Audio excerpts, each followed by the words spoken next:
Okay, so right now I have it in eco mode. If you do a long press over here, Manufacturers are creating displays with a lot of useful information and bright readouts. Now, while some riders appreciate this, others prefer a more minimalist display to avoid distraction, and for me, to avoid crashing. For some, having too many screen options can be overwhelming and unsafe. A symbol display can often be better for riders who want to focus on the road. Now, some manufacturers, like those of the Specialized Turbo Vado SL and the Trek FX Plus 7S, integrated displays right into the frame. They look cool, they're convenient, the design is nice, and they keep the cockpit clean. An advantage here is that using this approach, it leaves the handlebars and stem open for a little bit more customization, making it easier to swap out something like your headset with maybe a Cane Creek bearing set, or even put in something like a suspension stem, like this one. This is especially relevant for different models of e-bikes like the Turbo Vado SL. Now, while the highest spec, most expensive versions have Future Shock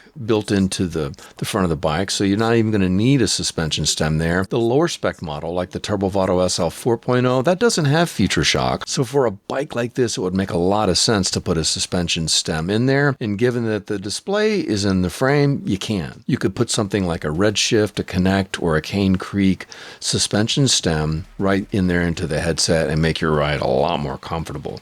It'd be a straightforward modification. In contrast, other manufacturers integrate displays into the handlebars. This design on models like the Urtopia Carbon One Pro for their really cool dot matrix chat GPT display, or the Ride1Up CF Racer 1 have displays built into the handlebar area. They make it impossible, or difficult at best, to mount an aftermarket suspension stem. In order to get some kind of suspension on the front of these bikes, one thing that you would probably need to look toward would again be that brand Cane Creek. They make a Cane Creek gravel invert suspension fork. It's a beautiful fork. It's carbon fiber. However, they're expensive and they may require, I should say they do require, advanced skills for proper installation and fitment. In simple terms, here's a breakdown of the pros and cons for different display placements. Now, if you put the display on the top bar, meaning you build it into the frame, away from the cockpit, what's good about these? Well, they leave, again, the handlebars and the stem free for customization, allowing you to easily add those aftermarket suspension stems. The con is that the display may not be as centrally located in your line of sight. You often have to look down a little bit. In my experience, though, you really get used to it. It's kind of nice. It just lets you be less tethered to yet another screen.